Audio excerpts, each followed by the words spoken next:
Olá, tudo bem? Espero que sim. Olha, hoje eu quero fazer um vídeo muito no contraponto. E ele vai ser contraponto, inclusive no formato, né? A primeira coisa que eu quero que você saiba é que você não precisa necessariamente assistir a esse vídeo. Você pode deixar esse vídeo tocando ali na sua TV, na sala, e fazer alguma outra coisa. O que eu realmente peço a você é que você ouça. E não pela vaidade de ser ouvido, ou porque eu quero que a minha voz entre aí na sua casa, nem nada disso, mas porque realmente aquilo que vai ser falado é mais importante do que aquilo que vai ser mostrado. Vamos falar de Deus um pouco, vamos falar um pouco sobre a sua palavra de uma forma mais aberta, mais clara. E o segundo contraponto que eu quero ir é muito em cima daquilo que nós ouvimos hoje, né? Sobre aquela necessidade de ser, de conquistar, de fazer. Eu quero deixar bem claro que eu não sou contra a prosperidade, muito pelo contrário. A prosperidade, na verdade, para mim é um conceito muito simples. Ela é a ausência de necessidade. Se você não tem necessidade, você é próspero. Próspero seja no seu meio financeiro, seja na sua vida conjugal, seja na sua vida familiar como um todo, seja no seu trabalho.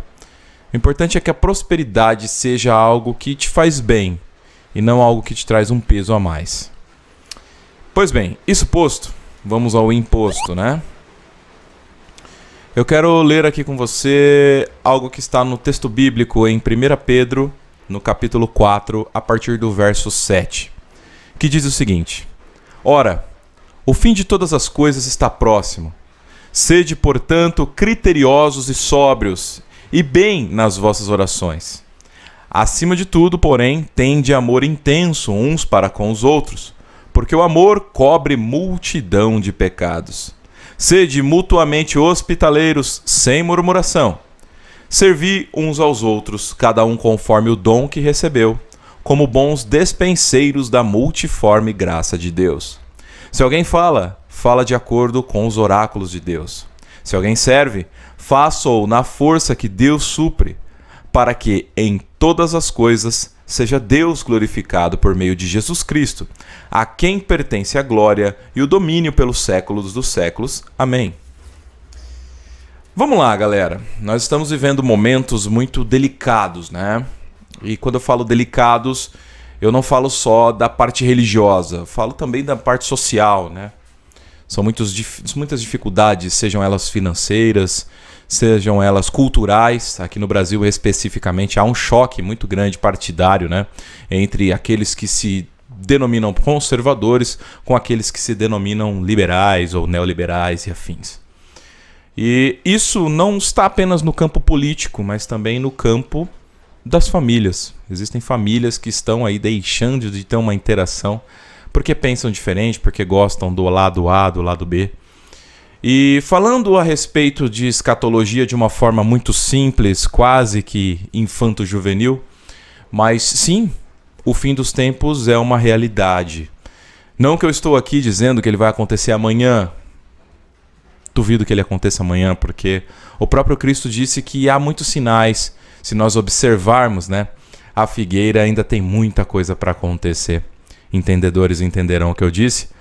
Mas sim, o final dos tempos está mais próximo do que estava quando éramos crianças, por exemplo. Eu que sou da década de 80, os finais dos tempos estão mais próximos aqui, na década que vivemos hoje de 20, a partir dos anos 2000.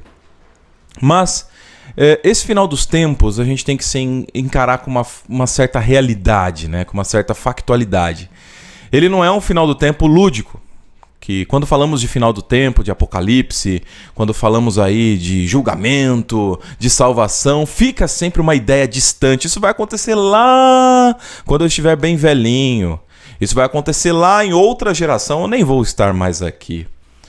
Mas perceba que se você meditar, você vai ver que o final dos tempos está muito mais próximo do que você imagina. E eu não estou falando do final do tempo escatológico, eu estou falando do final do seu tempo. Né? Vai chegar um momento em que a sua senha vai ser chamada e vai ser o seu dia de subir, de descer, de ir para lá, para o outro, mas vai ser o dia de você finalizar sua caminhada aqui na Terra. E aí, esse será o seu final do tempo, o seu apocalipse, né? Até porque as escrituras dizem muito claramente que assim que o homem parte, num piscar de olhos, né? Num abrir e fechar de olhos, ele já estará diante de Deus para o julgamento de suas obras, para o julgamento daquilo que ele fez, daquilo que ele não fez, daquilo que ele creu, daquilo que ele não creu, daquilo que ele praticou através daquilo que ele creu. Então quer dizer, sim, o final dos tempos está próximo para todo mundo. Seja ele acontecendo fatidicamente, né, com o soar da trombeta daqui a 100 anos, ou seja, com o final da sua caminhada daqui a menos do que isso. A gente nunca sabe quando é o nosso último dia. Mas nesse texto que nós lemos aqui em 1 Pedro, ele vai muito em contraponto do que é pregado hoje, né? A minha preocupação, quando eu disse de prosperidade no início do vídeo, é que muitas pessoas estão presas a prosperar sobre essa terra. E eu vou te contar um choque de realidade, meu querido. Eu não sei se você já sabia disso, mas você é forasteiro. Você nem é daqui. Você está aqui por um breve momento, né? E assim como um sopro, a sua vida, ela acaba. Em algum momento ela vai embora. Em algum momento, assim como uma planta que cresce cheia de vida, né? Cheia daquele colorido, talvez com frutos, talvez com flores, em algum momento ela seca, acaba. Essa é a sua vida aqui sobre essa terra. Enquanto você estiver aqui, prospere sim. Enquanto você estiver aqui, viva de uma forma bastante intensa, desde que esteja dentro dos preceitos de obediência ao seu Pai. Mas vamos lá, prospere. Só que o problema da prosperidade é que ela dá uma ideia de que você precisa ter e ter e ter e ter, justamente porque a sua vida é limitada, porque você só vive uma vez. Bom, eu sinceramente fico um pouco dúbio quanto a esse negócio de só se vive uma vez. Porque em fatores físicos, sim, realmente, você não vai reencarnar. Você só vai viver uma vez e acabou. Pelo menos nesse plano. Agora, puxando a minha crença, né, naquilo que eu creio, naquilo que o Cristo disse, ainda que você esteja morto, você viverá. Porque enxertado na videira, que é Cristo, você vai se deparar com algo que é muito maior do que a própria vida, que é a vida eterna. Então, no meado toda essa loucura, toda essa correria, todas essas coisas que nós temos de informação, e nós somos bombardeados de informação de 5 em 5 segundos, não é mais de 5 em 5 minutos, através de um aparelhinho como esse. E eu quero deixar bem claro que eu acho a tecnologia sensacional. Se não fosse a tecnologia, eu não poderia ter a oportunidade de falar com você. E eu sei lá onde você está. Inclusive, se você quiser comentar a cidade que você está aqui, só para a gente fazer esse exercício de entender o quão a tecnologia nos ajuda a agrupar as pessoas. Mas a questão não é essa. A questão é que as pessoas perderam a noção de que, sim, a vida é limitada nesse plano terreno, carnal, como somos hoje, mas você precisa zelar por aquilo que é eterno. Você precisa entender que a sua vida, de alguma forma, ela precisa ter um propósito. E enquanto você estiver aqui nessa terra, você precisa usar aquilo que Deus deu para você para ser usado de forma positiva a glorificar o nome dele. E como é que eu faço para usar aquilo que Deus deu para mim de presente, como um galardão, como uma habilidade, como uma capacidade? Como é que eu faço isso para que nos últimos dias, como nós estamos vivendo hoje, nos últimos momentos, sejam eles no último momento escatológico de toda a humanidade, ou seja, nos meus últimos momentos, porque sim, a partir do momento que você acorda de manhã e abre os olhos, você está vivendo os seus últimos momentos, porque os seus últimos momentos vão passar muito rapidamente. Até ontem eu estava preocupado em jogar bola na rua. Hoje as minhas preocupações são completamente diferentes. Eu sinto saudade daquele tempo. Porque sim, a vida passa assim, é muito rápido. Então, o questionamento é: o que fazer e como fazer para prosperar para a glória de Deus? É isso que está faltando. Prosperidade não é errado. Usar a sua habilidade, a sua capacidade, não é errado. Você enriquecer não é errado. O errado é fazer tudo isso por puro propósito vaidoso e nunca para a glória de Deus. E o grande erro do coach hoje que prega aí para você, que você deve ser fantástico, que você é cabeça e não cauda, de que você tem que rugir como um leão, de que você tem que conquistar, de que você tem que pôr o pé e aquela terra tem que ser sua, ele esquece de dizer para você que tem que fazer isso para a glória de Deus. As suas habilidades são para a glória de Deus. Tiago, pera lá, mas a minha habilidade, ela é de cuidar de pessoas. Ela é de fazer um serviço doméstico. A minha é de fazer um serviço de, não sei, serviço de pedreiro, pintor, encanador. Serviços que não são protagonistas, como é um médico, por exemplo, como é um bombeiro, como é um policial, como é talvez até um diplomata, alguém que aparece na mídia o tempo todo. O meu poder, a minha capacidade é de servir Cara, você não tem noção do quão grande é esse ministério de servir, cara. Sim, eu chamo de ministério. E independente de placa de igreja, tá? Até porque a igreja só tem uma, você já tá careca de saber isso. Mas esse ministério de servir, ele se aplica a tudo, até na sua vida profissional. Você quer ver um exemplo? Se você for um profissional que exerce uma liderança no seu trabalho, se você for um líder que serve as pessoas, você vai ser o melhor líder que aquela empresa tem. Porque a função do líder não é pensar em si, não é centralizar em si, não é garbosamente arrotar autoridade, pelo contrário. O líder ele tem a obrigação de agrupar as pessoas para que as pessoas se desenvolvam, para que as pessoas busquem, para que as pessoas obtenham algo. E isso é o que está dito aqui na carta de Pedro.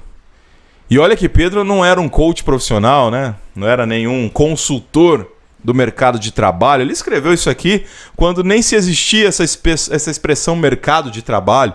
Ele escreveu isso aqui no intuito de focalizar. Olha, o recado é simples, você vai morrer muito brevemente. O que você vai fazer até lá? E o que você sabe fazer, você tem que fazer de alguma forma com que isso glorifique a Deus, com que isso sirva o seu próximo. Como que glorifica a Deus, Tiago? Ficando ajoelhado no chão, olhando para cima, orando, chorando e balbuciando? Não! Você pode fazer isso nos seus momentos privados de oração. Agora, você glorifica a Deus a partir do momento que você usa tudo aquilo que Ele te deu para servir teu irmão. Servir teu irmão não apenas em palavras, não apenas em amor, em carinho. Nossa, irmão, nossa, vem aqui comigo, vou te ajudar, eu te amo, blá, blá, blá, blá, blá, blá, blá. O teu irmão não necessariamente é aquele que está próximo de você, é servir todos como um todo. Então, como diz aqui a passagem que lemos, quer o seu dom seja aí de servir, faça-o na força de Deus. Quer o seu dom seja falar, faça para que abençoe as pessoas. Seja hospitaleiro. Hospitaleiro não só receber na sua casa, mas receber na sua vida, na sua profissão, nas suas ações. Trazer as pessoas em amor naquilo que tem que ser feito. Então, sem murmuração. Veja só, tudo isso centraliza em Jesus. Porque Jesus, o exemplo máximo, não só do cristão, mas do ser humano como um todo, ele teve um propósito na vida. Ele foi um ser que, historicamente, viveu menos de 40 anos, não é isso? Viveu ali 33 anos e mais um pouquinho. Não foi isso que a história nos conta? E esses 33 anos foi fazendo o quê? Foi servindo. E qual é o maior exemplo que nós temos de ser humano? Não vamos falar de religião aqui. Talvez você esteja assistindo isso aqui, você nem é religioso. Você nem crê. Você tá aqui porque, sei lá, o algoritmo te jogou esse vídeo aleatoriamente. Você achou, poxa, vamos ver o que esse cara tem pra falar. E quando você viu, você tava aqui. Mas o que Jesus fez em 33 anos? Ele serviu, cara.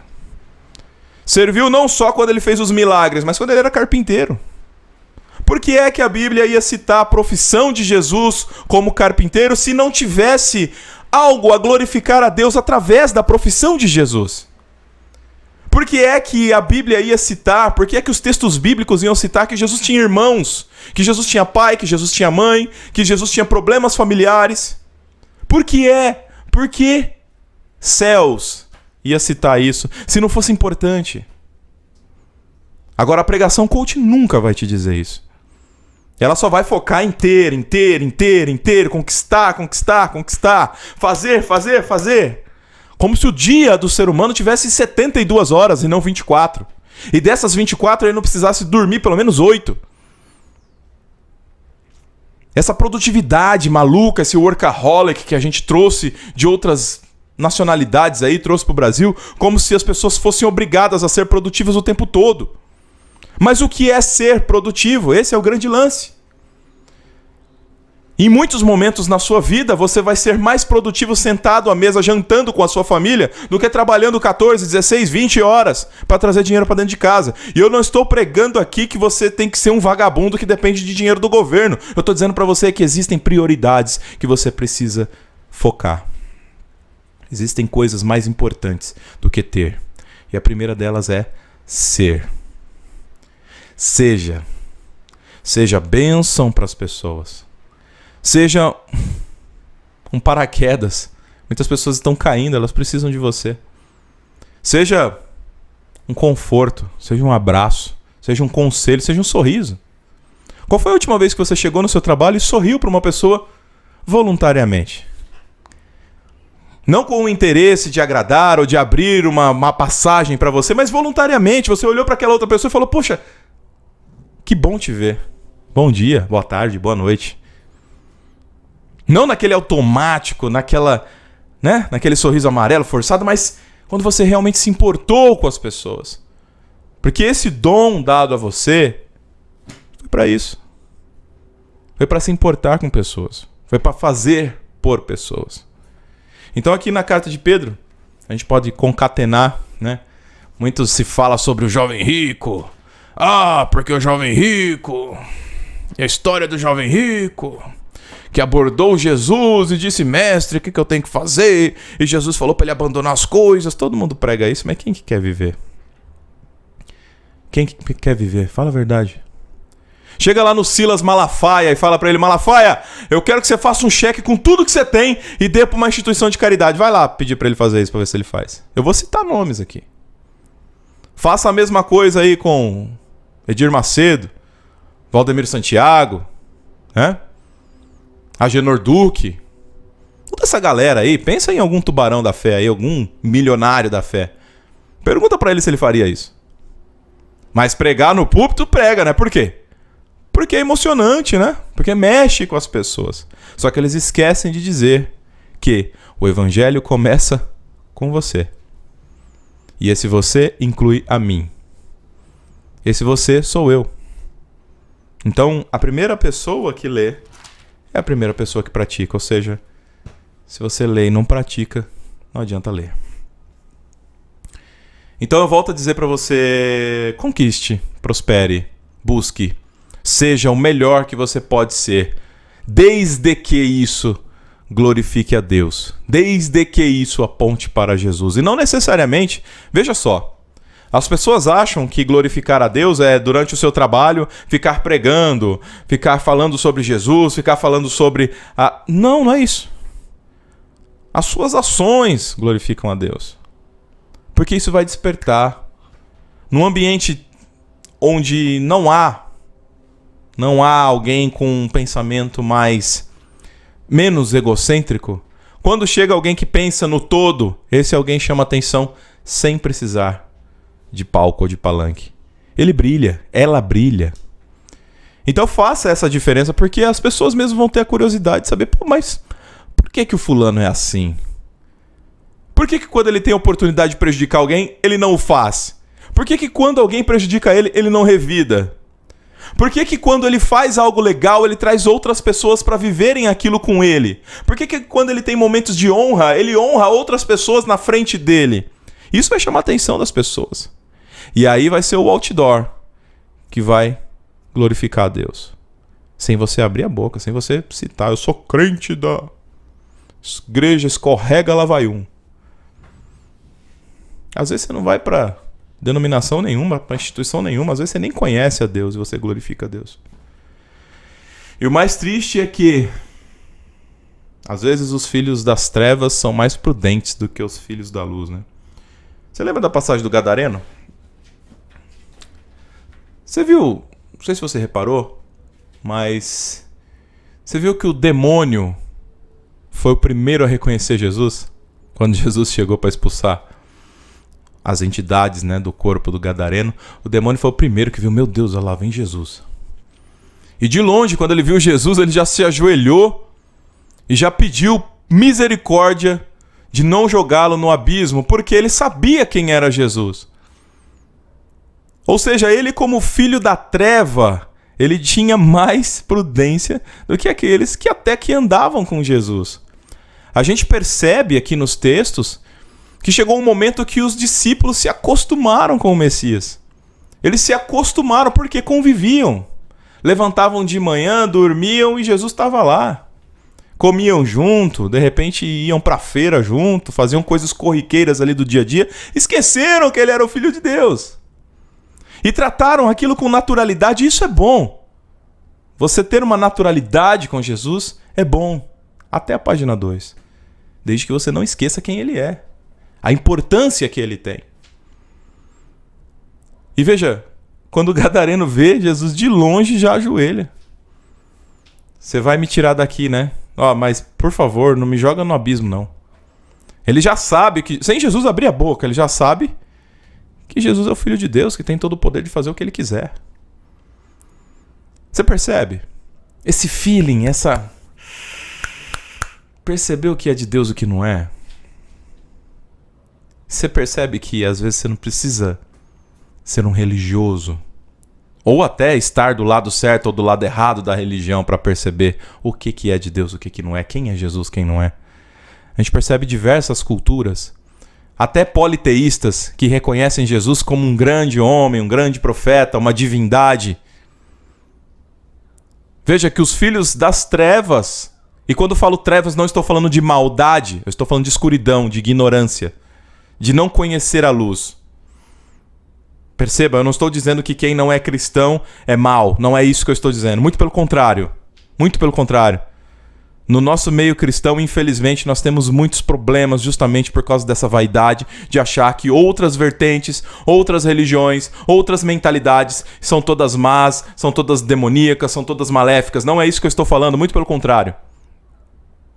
Até porque, citando aqui o próprio texto que lemos, ouvimos aqui na carta de Pedro que existe a multiforme graça de Deus, ou seja, Deus não tem um formato único. Deus tem uma multiformidade de agir sobre a vida do ser humano, ou seja, não dá para dizer que todo mundo é bom, não dá para dizer que todo mundo é mau, dá para dizer que Deus age em todos os formatos. É claro que nós, cristãos, usamos o manual. Algumas outras vertentes religiosas glorificam a Deus sem saber que glorificam a Deus. Assim como, lembra-se do altar do Deus desconhecido? Existem pessoas que cultivam o Deus desconhecido sem saber que aquele é Jesus. Cabe a nós, obviamente, como bússolas, mostrar. Se assim o Espírito de Deus quiser também, porque pode ser que a gente passe a vida inteira do lado de uma pessoa e ela nunca entenda quem é Jesus. Como a gente pode ter um encontro breve num corredor da empresa e a pessoa ver a graça de Deus em nós. A gente nunca sabe. Porque Deus tem a sua multiformidade de fazer as coisas. Então o que eu quero que você foque aqui é o quê? A sua prosperidade não glorifica a Deus. Então você é o mais miserável dos seres humanos. Talvez você só tenha dinheiro. Talvez você só tenha poder, talvez você só tenha influência social, só isso, mais nada. E seja o mais miserável dos homens. Agora, talvez você seja muito rico. Ainda que você tenha dificuldades para tomar um café da manhã, porque você não tem como comprar um pão. Você pode ser muito rico. E isso é o grande dilema, é aí que as pessoas escorregam. Então eu vou falar para você de novo. Aquilo que você é bom, faça. Mas faça para a glória de Deus. E como disse, o que é bom não necessariamente destaca. Às vezes você é muito bom em algo que ninguém percebeu ainda. E não interessa que as pessoas não tenham percebido. Porque existe alguém que está te vendo o tempo todo. Então, para concluir, o que eu digo para você é: se você é só rico de dinheiro, você tem um problema. Se você só foca em fazer coisas que te tragam dinheiro, você tem um problema. Agora, independente de você ter dinheiro ou não ter dinheiro, se tudo que você faz para a glória de Deus, parabéns.